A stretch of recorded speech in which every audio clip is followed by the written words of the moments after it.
తమరే ఒళ్ళు మరచి డ్రైవ్ చేస్తున్నారు. పొగరెక్కి కారు కింద పడేదాన్ని వెనకేసుకొచ్చి గొడవ చేస్తున్నావు. అదే నీ తల్లే చెల్లె? తల్లి మీద చెల్లి మీదే కాక అసలు ఆడదాని మీదే గౌరవం లేనట్టు మాట్లాడుతున్నావు. నువ్వు మనిషి వాళ్ళేక. పడబోయింది పరాయి ఆడపిల్ల కాబట్టి సరిపోయింది. అదే నీ కూతురు అయితే నీకు తెలిసి వచ్చి. సరే సరే, అది నా కూతురు, నువ్వు నా కొడుకును. మీ వాలకం చూస్తుంటే కావాలని కారు కింద పడి దబాయించి డబ్బు గుంజాలను చూసే దొంగ ముఖాలని తెలుసుకోరా? ఊరుకో అన్నయ్య, అయిందేదో అయిపోయింది. ఇంకా గొడవ దేనికి? ఆయన వదిలే. ఈ పిల్ల అడ్డుపడింది కాబట్టి సరిపోయింది, లేకపోతే ధనాధన్.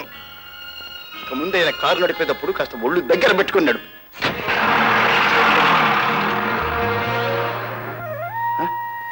అయ్యో, దెబ్బ తగిలినట్టుంది. పర్వాలేదన్నయ్య, చిన్నదేబ్బేగా. పద, మా ఇంటి దగ్గర దిగి పెడతాను. ఎందుకులే అన్నయ్య, నేనే వెళ్తాను.